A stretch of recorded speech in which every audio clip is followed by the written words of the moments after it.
Bismillahirrahmanirrahim. Assalamualaikum warahmatullahi wabarakatuh. Waalaikumsalam warahmatullahi wabarakatuh. Welcome back to Maya Sofa.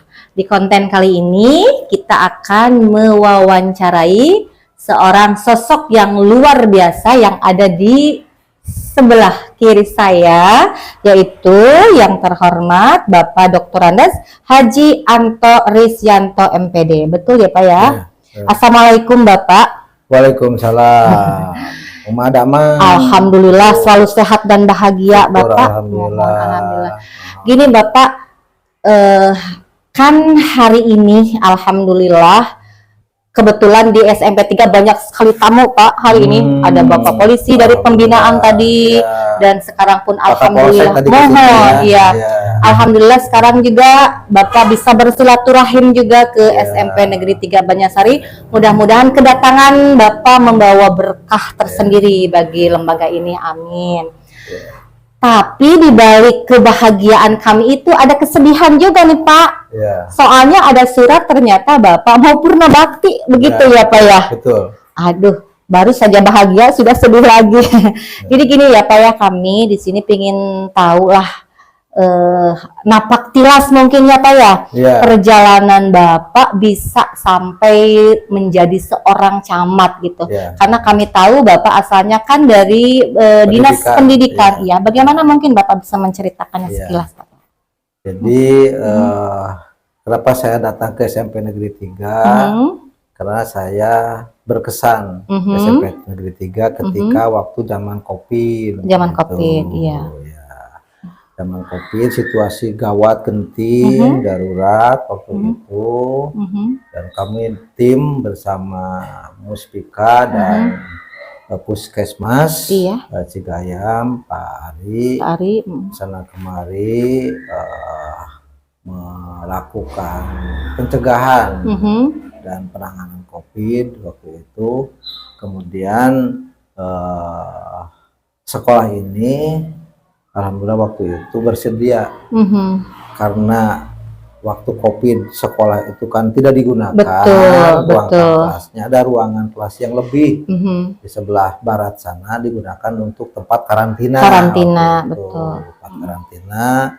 Tiap-tiap desa, satgas desa menyediakan tempat tidurnya dan segala sesuatunya di sana. Jadi saya berkesan dan terima kasih pada Kepala SMP Negeri 3 ini beserta semua jajarannya yang sudah bersedia sekolahnya waktu itu dijadikan tempat karantina yang bergejala Covid, karena sekolahnya waktu itu kan tidak ada diliburkan. Betul.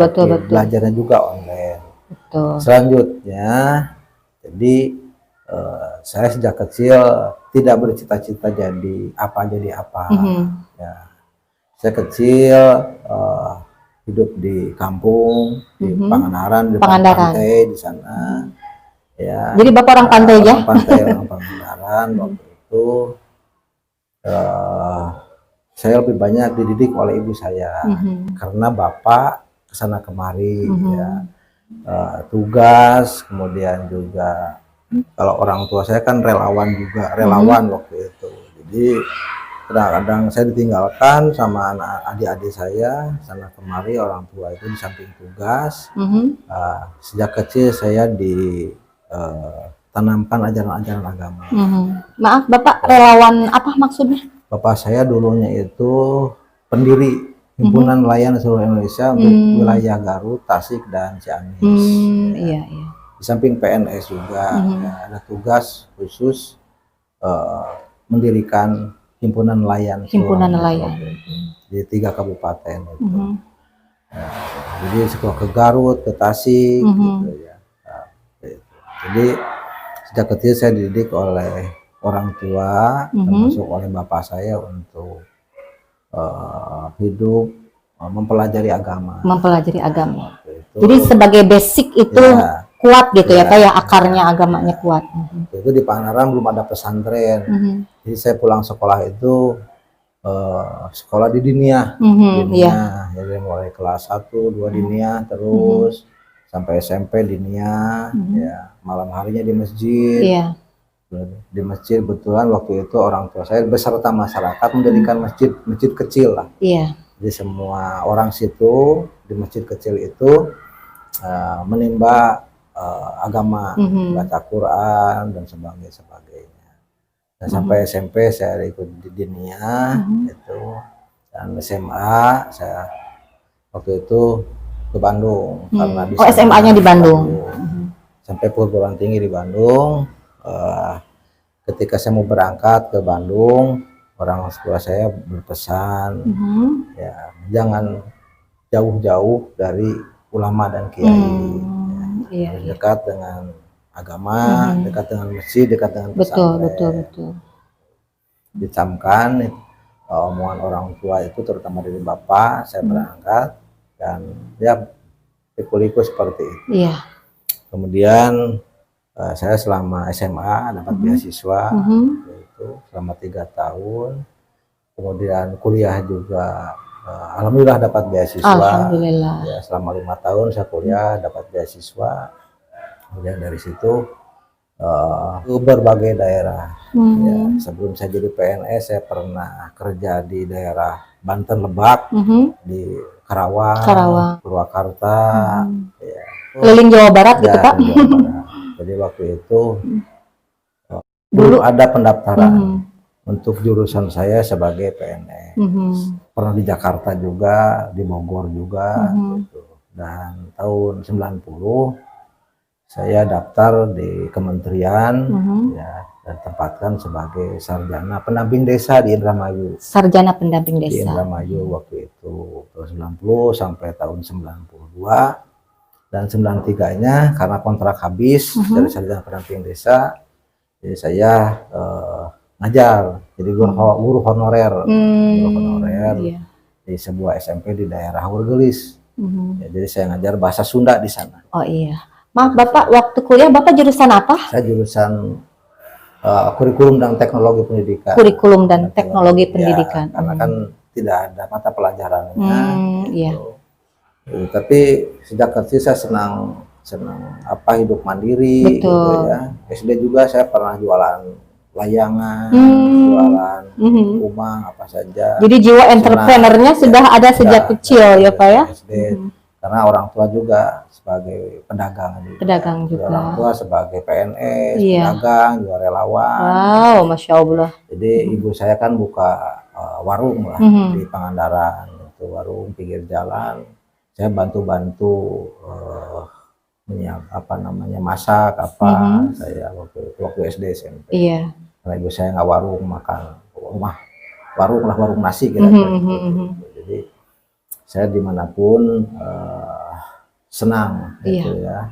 Nah ketika saya kuliah juga saya terus pesantren di Garut waktu itu sendiri. Pesantren di Garut sambil kuliah, terus setelah lulus juga saya ke Garut pesantren di sana. Nah, waktu itu saya tuh yang penting punya karya aja. Betul. Ya punya karya, jadi tidak bercita-cita jadi ini. Iya, mengalir saja seperti air ya Pak ya. Ketika ada amanah kita terima dengan baik gitu. Melakukan sesuatu yang terbaik. Yang terbaik. Seperti itu. Kemudian ada testingan tahun 93. Saya 94 diangkat. Itu dari sekian ribu hanya mungkin 3 orang jurusan saya yang diterima waktu itu. Dan saya mulai bekerja di Kandekdikbud waktu itu dan dinas pendidikan.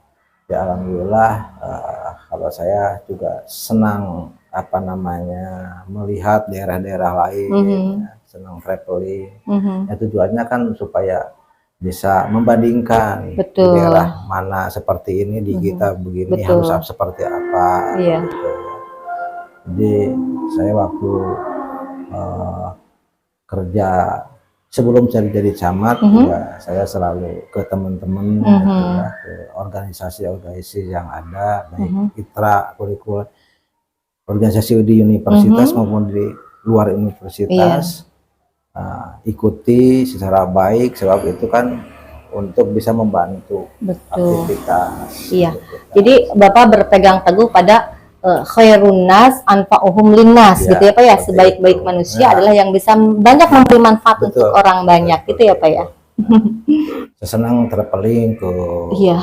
mana, ke kampung-kampung, kota mana-mana. Ya alhamdulillah lah. Kalau istilah sekarang belusukan itu Pak. Ya, suka seperti itu. Ada inspirasi kalau kita sudah.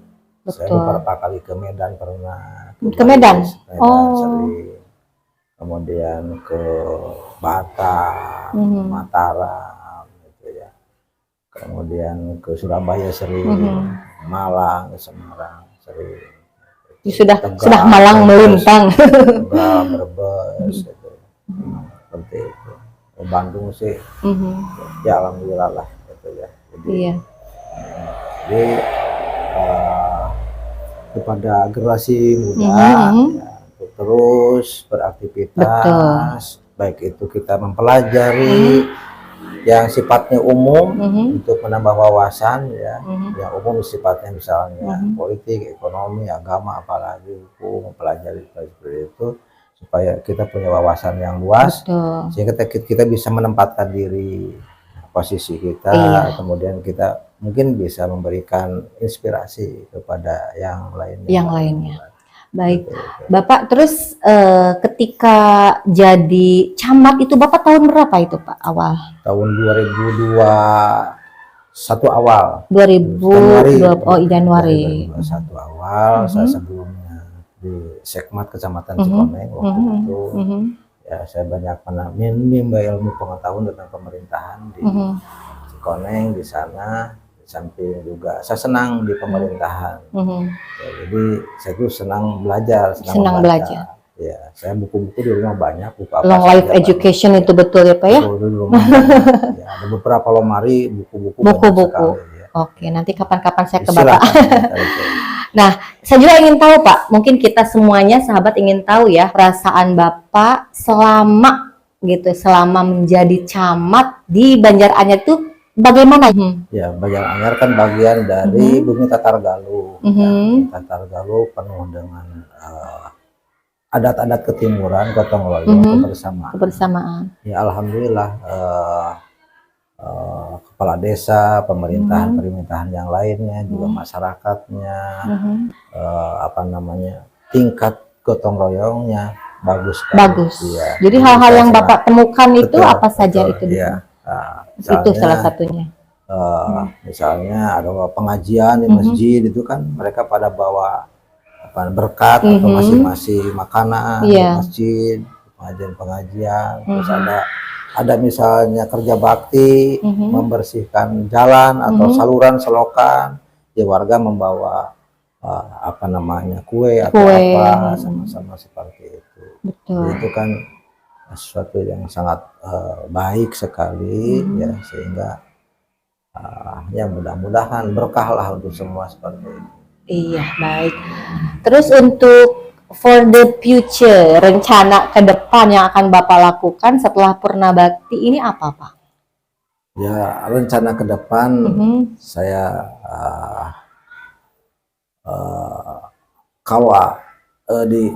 dulu kan saya aktif di pengajian-pengajian juga. Ya, pengajian sebagai peserta lah gitu ya, atau sebagai yang merencanakan kira-kira. Jadi mungkin saya kembali lagi pengajian sebagai pendukung lah kira-kira seperti itu, sehingga pengajian itu sangat bermanfaat untuk paling tidak silaturahmi seperti itu. Sehingga dalam hal misalnya ibu-ibu ngurus rumah tangganya kan itu ada ilmu dari kiai, dari ustadz, gimana cara mendidik anak dan sebagainya seperti itu. Iya. Jadi Bapak akan lebih mendekatkan diri lagi ke masjid dan ke tempat pengembangan ilmu gitu ya Pak ya? Ya, di samping tani lah, usaha tani. Bertani juga. Dilanjutkan lagi. Tani dulu dari 2006 juga saya bertani, nanam pisang, nanam pohon-pohon keras, albasia gitu ya.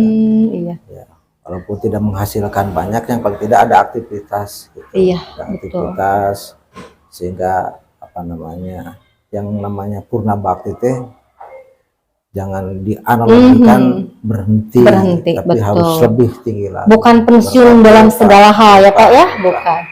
Toh kan banyak yang sukses di atas usia tuh. Betul. Contoh Colonel Sanders ya, KFC ya Pak ya. Itu kan kalau tidak salah 85 tahun dia bisa membuat KFC, dan banyak lagi lah ya. Jadi usia tua itu tidak harus menjadi halangan saya kira, sepanjang kita punya niat, tekad, di samping juga bisa ikut serta membimbing generasi yang akan datang untuk sama-sama membangun, berkiprah, membangun masyarakat, membangun bangsa. Sebab bangsa ini kan tanggung jawab kita semua. Betul. Tidak tanggung jawab pemerintah, tanggung jawab semua membangun bangsa ini, baik sisi keamanannya, ketertibannya, kemudian sisi ekonomi, pertanian kan harus bareng-bareng semua pihak. Gitu. Iya betul. Baik Bapak, mungkin satu lagi pertanyaannya. Ya. Kan ada peribahasa ya Pak, semakin tinggi pohon, semakin besar angin yang menerpa gitu ya. Bapak tentunya jadi orang nomor 1 di Kecamatan Banjaranyar. Tentunya dalam perjalanannya tidak semulus jalan tol ya Pak ya. Tentu ada saja apalah ringgit dan sebagainya. Nah, pingin tahu aja bagaimana trik atau tips-tips yang bisa Bapak bagikan kepada kita semua supaya dalam menghadapi segala sesuatu ini bisa enjoy gitu. Bagaimana itu Pak? Saya kan di kantor kecamatan tidak bekerja sendiri. Ada sekmat, ada parakasi seperti itu. Jadi parakasi itu punya tupoksi masing-masing. Kasih ekonomi, tupoksinya pengembangan ekonomi masyarakat. Ada kasih pemberdayaan masyarakat desa, ada kasih pembangunan, ada kasih transit gitu ya. Kemudian ada kasubag perencanaan ya. Kemudian ada kasubag umum. Itu kan kalau ada hal-hal yang memang kendala baru nanti saya yang menyelesaikan. Tapi semuanya itu tentu apa namanya, penguatan tupoksi mereka. Nah, saya penguatan terus teman-teman, dan alhamdulillah teman-teman saya lihat profesional lah. Semua itu bekerja tanpa ada perintah gitu ya. Saya paling tinggal ngecek, kemudian saya monitoring ke desa-desa, kemudian menyampaikan pembinaannya, pengawasan ke desa-desa gitu, atau rapat di kabupaten, rapat di luar kabupaten misalnya, seperti itu. Jadi kalau organ-organnya sudah jalan semuanya, saya kira enak. Iya. Jadi super tim gitu ya Pak ya? Betul sekali. Ya, kemudian juga hubungan koordinasi dengan para kepala desa di 10 desa ini alhamdulillah. Jadi saya tidak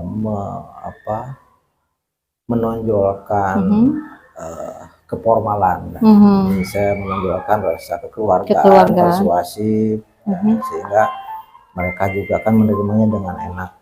Gitu. Pekerjaan di desa-desa juga selesai karena mereka tidak merasa ada penekanan atau apa-apa, kecuali hal-hal tertentu perlu ada penekanan seperti itu. Oke, baik Bapak, terima kasih. Baik sahabat sekalian, itulah bincang-bincang kita dengan Bapak Haji Anto yang begitu luar biasa ya. Jadi kalau kita simpulkan perbincangan kita, yang pertama tentunya kita harus menguatkan dulu akarnya. Jadi basic agama itu harus kuat, karena kedepannya kita mau seperti apa kita tidak tahu. Tapi kalau dari dalam diri kita dan dari semuanya harus sudah kuat ya Pak ya dalam akarnya, tentu kita akan mudah dalam melakukan banyak hal gitu ya Pak. Tentunya dengan bimbingan Allah Subhanahu wa Ta'ala. Dan untuk selanjutnya tadi pesan Bapak, pokoknya jangan berhenti bergerak, terus bergerak, buat karya gitu ya, torehkan karya, dan kita harus bisa menjadi orang yang bisa memberikan manfaat untuk semua orang. Dan terakhir tadi Bapak juga mengatakan bahwa kesuksesan itu tidak ditentukan oleh Superman, tapi ada super team gitu ya Pak ya. Jadi ketika ada tugas atau apa, yuk kita sama-sama gitu, sabengket gitu ya Pak ya, enggak bercerai-berai. Jadi akhirnya kesuksesan bisa diraih secara bersama-sama. Jadi ketika ada kendala, ada hal-hal yang miring juga, kita bisa dimusyawarahkan, wasyawirhum fil amri, begitu ya Pak ya. Baik Bapak, terima kasih. Sebetulnya masih banyak yang ingin saya tanyakan, tapi mungkin waktu Bapak juga sibuk ya. Mudah-mudahan di masa Bapak Purna Bakti masih tetap memberikan semangat untuk semua orang. Amin ya robbal alamin, bisa memberi manfaat untuk semuanya. Terima kasih sekali lagi Bapak, dan hanya itu sahabat yang bisa kita sampaikan. Hasbunallahu wa ni'mal wakil, ni'mal maula wa ni'man nasir. Wassalamualaikum warahmatullahi wabarakatuh.